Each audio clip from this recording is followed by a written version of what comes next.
Hi everyone, welcome to Saima academy. Guys, ये हम model question paper solve कर रहे हैं 2023 के लिए। ये जो भी आपके बोर्ड एग्जाम्स आने वाले हैं उत्तराखंड बोर्ड का साइंस का, तो इसमें अभी तक 2 वीडियो अपलोड की हैं जिसमें हमने 15 क्वेश्चन सॉल्व कर लिए हैं।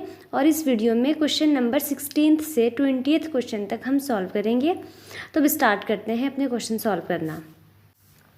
ये क्वेश्चन है जो 16th, इसमें क्या है देखो, दो तत्वों ए तथा बी के परमाणु क्रमांक क्रमशः 11 एवं 17 हैं।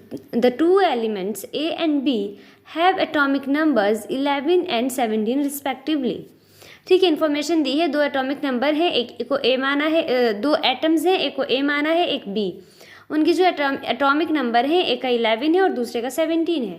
हमें क्या बताना है फर्स्ट पार्ट में, ए तथा बी आवर्त सारणी में कहाँ स्थित हैं, where the elements A and B are placed in periodic table.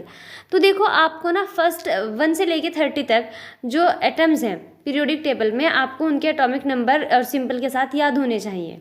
ठीक है, अगर आपको याद होंगे तो आपको पता होगा कि 11 नंबर पे जो एटम आता है, एलिमेंट आता है, वो सोडियम है, और 17 पे जो एलिमेंट आता है वो क्लोरीन है।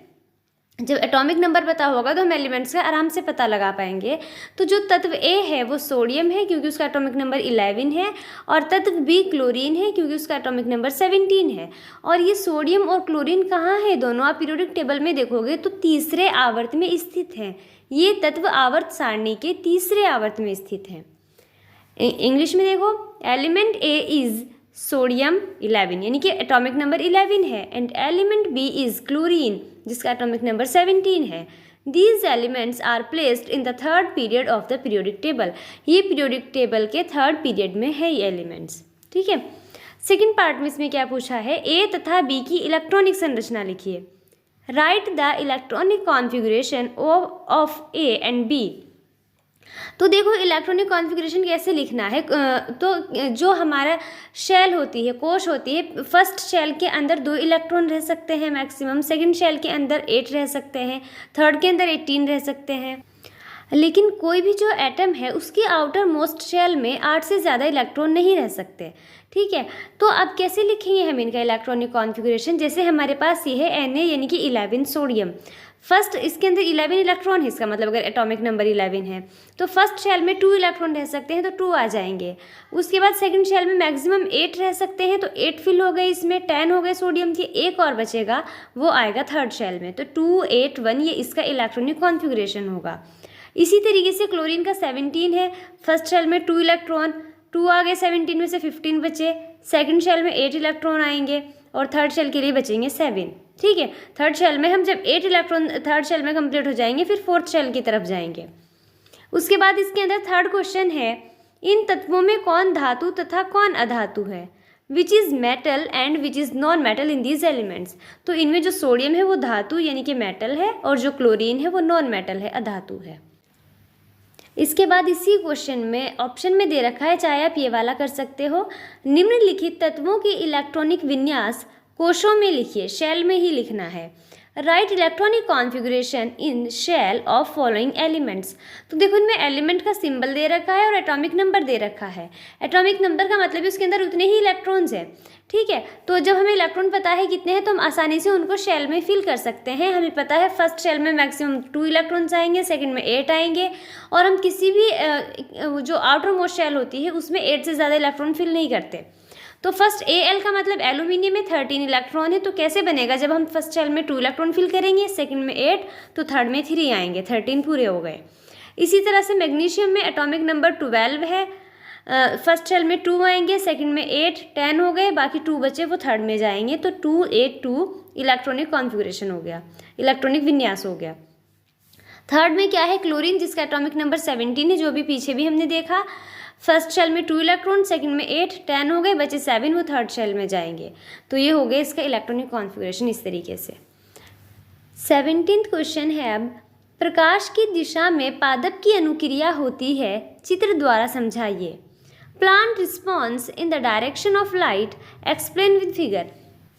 हमने लास्ट वाली वीडियो में भी पढ़ा था फोटोट्रॉपिज्म यानी कि प्रकाश अनुवर्तन के बारे में, कि जिस साइड लाइट होती है पौधा है उसी तरफ झुक जाता है, जिधर यानी कि सनलाइट सूरज की रोशनी जिधर आ रही है पौधा उसी तरफ झुक जाता है।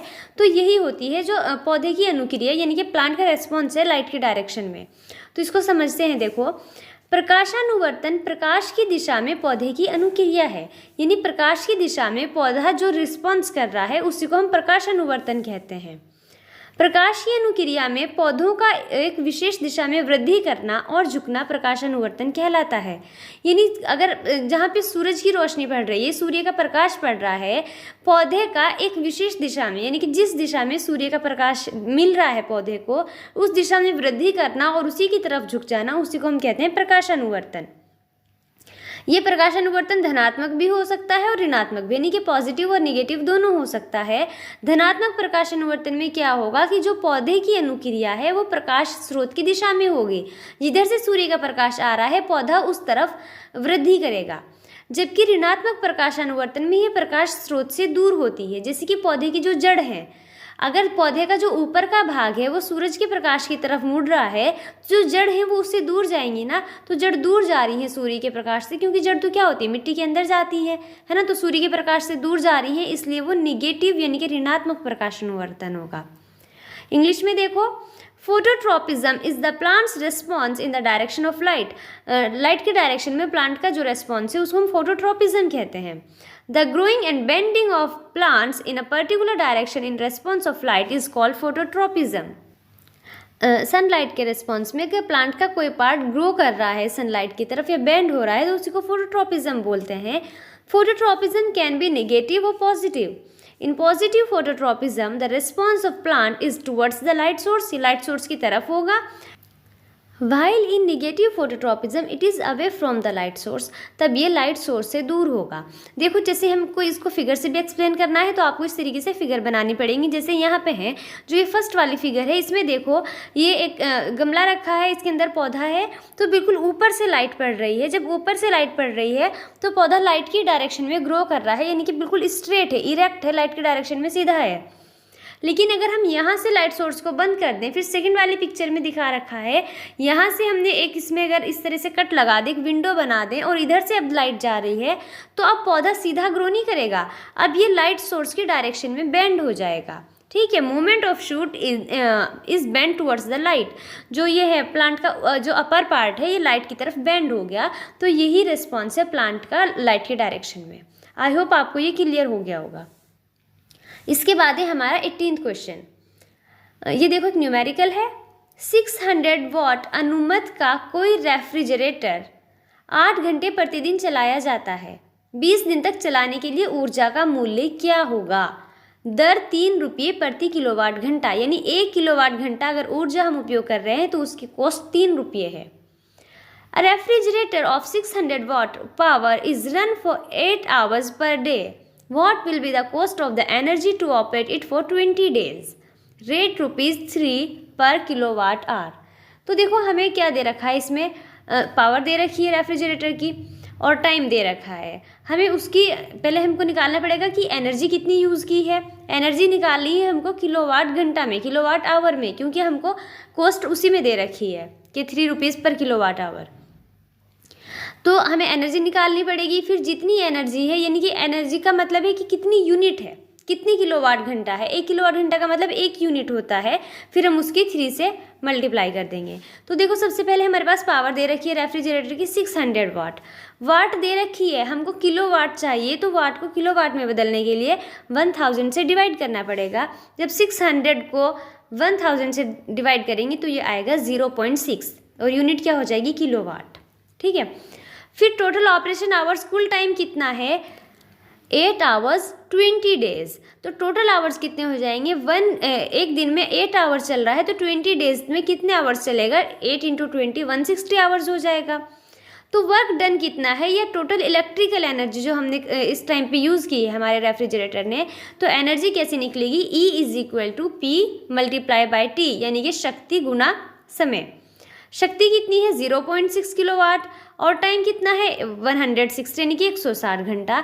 जब इनकी गुना करेंगे, मल्टीप्लाई करेंगे तो ये आएगा 96 किलोवाट घंटा।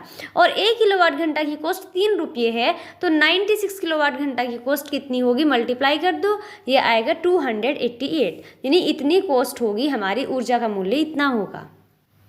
नेक्स्ट है 19th क्वेश्चन, संलग्न परिपथ में ज्ञात कीजिए for given circuit diagram calculate. हमें यहाँ पे एक सर्किट डायग्राम दे रखा है, इसके अंदर 3 रजिस्टर लगे हैं। देखो यहाँ पे जिसको हमने R1 नाम दिया है, ये 10 ओम का लगा है।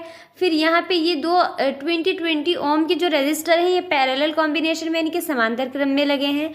इसमें जो बैटरी लगी है वो 3 वोल्ट की है।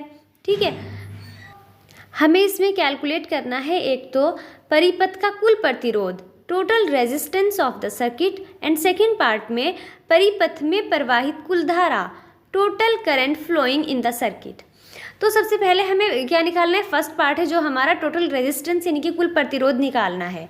कुल प्रतिरोध कैसे निकालेंगे, देखो यहाँ पे जो R2 और R3 के जो रेजिस्टर है वो पैरेलल कॉम्बिनेशन में है और ये पूरे एक साथ मिलके इस R1 वाले के साथ सीरीज कॉम्बिनेशन में है यानी कि श्रेणी क्रम में है। तो पहले हम R2 और R3 को समांतर क्रम में जोड़ के इनका तुल्य प्रतिरोध यानी कि इक्विवेलेंट रेजिस्टेंस निकाल लेंगे। उसके बाद उसको R1 के साथ, जो आंसर आएगा इन दोनों का, R1 के साथ उसको श्रेणी क्रम में यानी कि सीरीज कॉम्बिनेशन में ऐड कर देंगे। ठीक है, तो ये काम करेंगे R2 तथा R3 को समांतर क्रम में जोड़ने पर।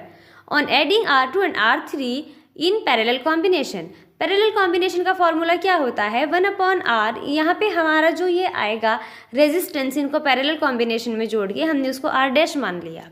ठीक है, 1/R dash is equal to 1/R2 plus 1/R3। जितने भी रेजिस्टर्स होते हैं उनको 1/R करके ऐड करते रहते हैं। ठीक है, तो यहाँ पे दोनों 20 के हैं तो 1/R2 की जगह भी 1/20 आएगा एंड 1/R3 की जगह भी 1/20 आएगा। इनका दोनों का जो हर है यानी कि डिनोमिनेटर वो सेम है, तो इसलिए इनको हम ऐड कर देंगे। 1 + 1 2 और 20 है जो वो कॉमन रहेगा। 2 से 20 को जब डिवाइड करेंगे तो ये आएगा 1/10। 1/R डैश कितना आ गया, 1/10। तो यहाँ से R डैश आएगा 10 ओम, क्योंकि जो रेजिस्टेंस है प्रतिरोधी उसका मात्रक ओम होता है। ठीक है, अब ये 10 ओम आ गया, R2 और R3 दोनों का आ गया, तो ये R1 के साथ किस में है, श्रेणी क्रम में है। तो अब R डैश को R1 के साथ श्रेणी क्रम में जोड़ने पर जो कुल प्रतिरोध आएगा उसको हम कैपिटल R मान रहे हैं। Now on adding R dash with R1 in series, total resistance होगा जो R किसके इक्वल हो जाएगा, R डैश प्लस R1 के। R डैश 10 ओम आया है और R1 भी 10 ओम है, तो 10 ओम प्लस 10 ओम कितना हो जाएगा, 20 ओम। ये तो था हमारा टोटल रेजिस्टेंस। अब सेकंड पार्ट में क्या पूछा है, कुल जितनी प्रवाहित कुल धारा निकालनी है, टोटल करंट निकालना है। तो करंट निकालने के लिए हमें क्या चाहिए, एक तो हमारे पास होना चाहिए पोटेंशियल डिफरेंस, विभवांतर, जो कि इसमें दे रखा है, बैटरी 3 वोल्ट की है, और टोटल रेजिस्टेंस जो भी हमने निकाला है 20 ओम का आया है। तो टोटल करंट निकालने के लिए यानी कि I निकालने का फॉर्मूला है हमारे पास V/R, potential difference upon resistance, विभवांतर बटे प्रतिरोध। तो V कितना है 3 और जो R है वो कितना है 20 से 3 को डिवाइड करेंगे तो आंसर आएगा हमारा 0.15। और धारा यानी कि करंट की जो यूनिट है वो होती है एम्पियर, इसीलिए 0.15 एम्पियर इसका आंसर होगा।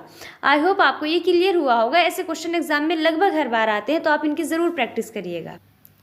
अब है 20th क्वेश्चन। इसके अंदर फर्स्ट पार्ट है, जब श्वेत प्रकाश की किरण किसी प्रिज्म से गुजरती है तो यह 7 रंगों में विक्षेपित हो जाती है, कारण लिखिए। When a white ray of white light passes through a prism, it is dispersed in 7 colors. Write down the reason. हमें जो ये कलर डिस्पर्जन होता है, वर्ण विक्षेपण है, इसका कारण बताना है। तो देखो क्या है इसके अंदर, इसको समझो ध्यान से। किसी पारदर्शी पदार्थ जैसे कांच का अपवर्तनांक प्रकाश के रंग पर निर्भर करता है। अपवर्तनांक क्या होता है, किसी भी जैसे हमने कोई भी माध्यम ले लो, सपोज करो अभी हमारे पास कांच है, तो वायु में जो प्रकाश की चाल और कांच में प्रकाश की चाल, उसके अनुपात को अपवर्तनांक कहेंगे। या हम जल ले लें, अगर जल है हमारा माध्यम तो वायु में प्रकाश की चाल और जल में प्रकाश की चाल का जो अनुपात है वो अपवर्तनांक कहलाएगा। ठीक है, वायु के सापेक्ष दूसरा कोई पदार्थ है उसमें प्रकाश की चाल कितनी है, उसको अपवर्तनांक कहते हैं। तो अपवर्तनांक है कोई भी पारदर्शी पदार्थ जैसे कांच है या जल है, इनका अपवर्तनांक प्रकाश के रंग पे निर्भर करता है।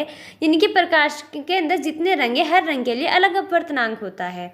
जो ये अपवर्तनांक है लाल रंग के प्रकाश के लिए सबसे कम तथा बैंगनी रंग के प्रकाश के लिए सबसे अधिक होता है। ठीक है, तो जब कोई प्रकाश किरण कांच के प्रिज्म से गुजरती है, देखो जब अपवर्तनांक अलग अलग है तो जब कांच में से गुजरेगी प्रकाश किरण तो उसकी चाल भी अलग अलग होगी। तो जब वो इस तरह से गुजरेगी प्रिज्म से तो वह अपने मार्ग से विचलित होकर प्रिज्म के आधार की ओर झुक जाती है, यानी सीधी नहीं जाती, प्रिज्म के आधार की ओर नीचे की ओर झुक जाती है प्रकाश किरण। चूंकि श्वेत प्रकाश में उपस्थित भिन्न भिन्न रंगों की किरणों में विचलन भिन्न भिन्न होता है, अलग अलग रंग है प्रकाश का, सबका अपवर्तनांक अलग अलग है, तो सबके अंदर विचलन भी अधिक होगा। अतः लाल रंग के प्रकाश की किरण प्रिज्म के आधार की ओर सबसे कम झुकती है और बैंगनी रंग की जो किरण होती है वो सबसे अधिक झुकती है। तो इस तरीके से जो श्वेत रंग का प्रकाश है वो प्रिज्म से गुजरने पर वर्ण विक्षेपित हो जाता है, 7 रंगों में विभक्त हो जाता है। इंग्लिश में देखो, the refractive index of a transparent material such as glass depends on the colour of light. Glass है या वाटर है, इस तरह का जो भी कोई ट्रांसपेरेंट मटेरियल है उसका जो रेफ्रेक्टिव इंडेक्स है वो लाइट के कलर पे डिपेंड करता है। रेफ्रेक्टिव इंडेक्स क्या होता है, जो स्पीड है लाइट की एयर में स्पीड है और जो किसी और मीडियम में स्पीड है उनका जो रेशियो है इसको रेफ्रेक्टिव इंडेक्स बोलते हैं। The refractive index is lowest for red light and highest for violet light. Violet light के लिए सबसे ज़्यादा होता है ये refractive index और red के लिए सबसे कम। When a light ray passes through a glass prism, it deviates from its path and bends towards the base of the prism. जब कोई प्रिज्म से कोई लाइट की रे पास होती है तो ये अपने पाथ से डेविएट हो जाती है और बेंड हो जाती है प्रिज्म के बेस की तरफ। Since the deviation in the rays of different colors present in white light is different, therefore the ray of red colored light bends the least towards the base of the prism and the ray of violet colored light bends most towards the base of prism. जो light के अंदर different colours हैं उनका deviation different हो रहा है, तो इसीलिए जो रेड कलर की लाइट होती है वो बेस की तरफ सबसे कम बैंड होती है और जो वॉयलेट कलर की लाइट है वो सबसे ज़्यादा बैंड होती है। तो वो सारी जो उनका जो पाथ है वो फिर विजिबल हो जाता है, सारी लाइट अलग अलग दिख जाती हैं। तो इसीलिए जब लाइट प्रिज्म से पास होती है इट अंडरगोज डिस्पर्जन, तो उसमें डिस्पर्जन हो जाता है, वो 7 कलर में डिस्पर्ज हो जाती है, अलग अलग हो जाती है। ठीक है, उसके बाद इसके अंदर सेकंड पार्ट, सूर्योदय के समय सूर्य रक्ताभ क्यों प्रतीत होता है। Why does the sun appear reddish early in the morning. जब हम सुबह सुबह सनराइज देखते हैं या शाम को सनसेट भी देखते हैं तो उस टाइम पे हमको सन कैसा दिखता है, रेड रेड कलर का दिखता है। तो उसका रीज़न बताना है ऐसा क्यों है। देखो इसको भी समझो ध्यान से। सूर्य की किरणें पृथ्वी की सतह पर खड़े प्रेक्षक की आंख तक पहुंचने के लिए वायुमंडल से होकर गुजरती हैं। वहीं हम पृथ्वी पे खड़े हैं, सूर्य कहाँ है, आसमान में है, स्काई में है, तो वहाँ से जब जो सूरज की किरणें आएंगी वो वायुमंडल से होके आएंगी ना पृथ्वी पे हमारी आंखों तक। तो वायुमंडल में वायुमंडल में वायु है, इतने सारे डस्ट पार्टिकल्स है ना, तो जो वायु के अणु हैं जब प्रकाश की किरण उनसे टकराएगी तो वे वायु के जो अणु हैं प्रकाशीय किरणों का प्रकीर्णन कर देते हैं, यानी उनको फैला देते हैं। तो जो छोटी तरंगदैर्ध्य की प्रकाश किरणें हैं उनका प्रकीर्णन अधिक होता है। जैसे ब्लू लाइट हो गई, यानी जो प्रिज्म की तरफ ज़्यादा झुकती हैं उनका प्रकीर्णन ज़्यादा हो जाता है। तो प्रातः काल तथा सायंकाल जब सूर्य क्षितिज के समीप होता है, क्षितिज का मतलब है कि जहाँ पे जो अर्थ है और स्काई है वो आपस में मिलते हैं, एक इमेजिनरी जो हम मानते हैं वो, तो उसमें तो प्रकाशीय किरणों को वायुमंडल में अपेक्षाकृत अधिक दूरी तय करके आनी पड़ती है। उस टाइम पे जो प्रकाश किरण आ रही है हम तक वो दूर हो जाती है। ठीक है, तो जिससे अधिकांश नीला प्रकाश तथा अन्य छोटी तरंगदैर्ध्य का प्रकाश प्रकीर्णित हो जाता है। तो जिनकी छोटी तरंगदैर्ध्य है वो प्रकाश तो रास्ते में थोड़ी थोड़ी सी डिस्टेंस पे चल के प्रकीर्णित होता रहता है। क्योंकि जो रेड लाइट है वो ज़्यादा लंबी डिस्टेंस ट्रेवल कर सकती है, उसकी तरंगदैर्ध्य ज़्यादा है, तो जो रेड लाइट है लाल प्रकाश है वही हमारी आँखों तक पहुँचता है, तो इसीलिए हमें सूरज लाल रंग का दिखाई देता है। ठीक है, समझ आया आपको। इंग्लिश में देखो, the sun's ray pass through the atmosphere to reach the eye of an observer standing on the surface of the earth. तो अर्थ पे खड़े किसी भी ऑब्जर्वर की आई तक पहुंचने के लिए सन की रेज को एटमॉस्फेयर से पास थ्रू होके आना पड़ता है। The air molecules in the atmosphere scatter the light rays. और जो एटमॉस्फेयर में एयर मॉलिक्यूल्स हैं वो उन लाइट रेज को स्कैटर कर देते हैं, फैला देते हैं। Scattering of light rays of shorter wavelength is relatively मोर।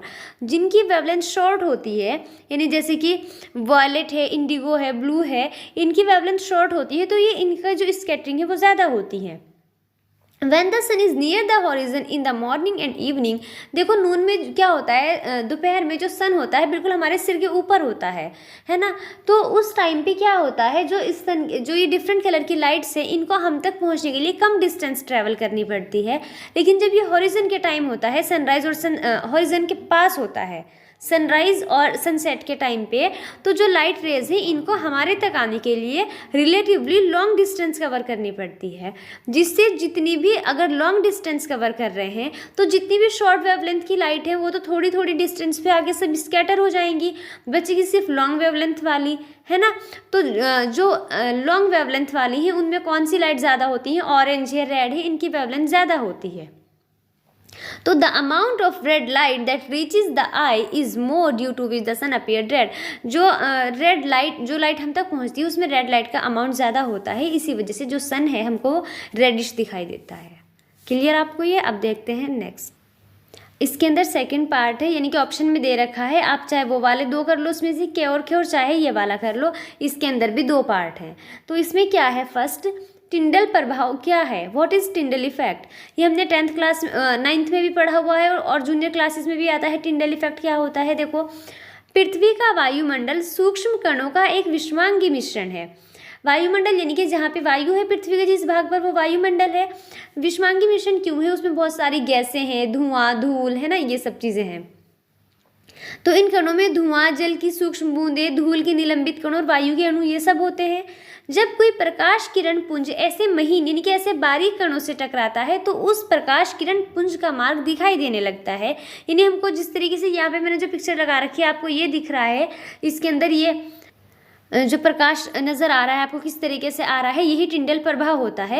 यानी प्रकाश का जो मार्ग है वो दिखाई देने लगता है कि प्रकाश की किरण ऐसे दिख रही है यहाँ पे। इन कणों से विसरित जो प्रकाश है वो परावर्तित होकर हमारे पास पहुँचता है। तो ये जो इस तरह के कण होते हैं ना तो बहुत ज़्यादा बड़े होते हैं, जैसे मिट्टी वगैरह के ज़्यादा बड़े होते हैं, ना ही बहुत बारीक होते जो विलयन के होते हैं। विलयन के और निलंबन के बीच के जो कण होते हैं उनको कोलॉइडी कण कहते हैं। तो जो कोलॉइडी कण है इनके द्वारा प्रकाश का जो ये प्रकीर्णन, यानी जब प्रकाश इन कणों से टकराता है, वायु में जो सूक्ष्म कण होते हैं उनसे टकराता है तो वो प्रकीर्णित हो जाता है। इस प्रकीर्णन की घटना को ही टिंडल प्रभाव कहते हैं। ठीक है। जब धुएं से भरे किसी कमरे में कोई सूक्ष्म छिद्र से कोई पतला सा प्रकाश किरण पुंज प्रवेश करता है तो इस परिघटना को देखा जा सकता है। आपको जरूर अपने रूम में विंडो में कहीं देखने को मिल जाता है इस तरीके से। इसी प्रकार किसी घने जंगल के वितान से सूर्य का प्रकाश गुजरता है तो टिंडल प्रभाव को देखा जा सकता है, जैसे कि इस पिक्चर में दिख रहा है। इंग्लिश में देखो, the earth's atmosphere is a heterogeneous mixture of fine particles. Earth का जो एटमॉस्फेयर है वो बहुत बारीक बारीक पार्टिकल्स का एक हेट्रोजीनस मिक्सचर है। हेट्रोजीनस का मतलब है जिनका उनके अंदर यूनिफॉर्मिटी नहीं है। These particles include smoke, tiny drops of water, suspended particles of dust and air molecules, ये सब होते हैं इसके अंदर। ठीक है। When a beam of light collides with such fine particles, जब कोई लाइट का बीम इस तरह के पार्टिकल से टकराता है, the path of that beam of light becomes visible, उसका जो पाथ है लाइट का वो विजिबल हो जाता है। The light scattered by these particles gets reflected and reaches us, ये लाइट रिफ्लेक्ट होकर हम तक आती है तो हमें इस तरीके से दिखाई देता है। फिर ये this phenomenon of scattering of light by colloidal particle is called Tyndall effect, इसी को हम टिंडल इफेक्ट बोलते हैं। This phenomenon can be observe when a thin beam of light enters through a small hole in a smoke filled room, धुएं से भरे कमरे में इस तरह से दिखता है हमको ये। Similarly, Tyndall effect can be observed when sunlight passes through the canopy of a dense forest.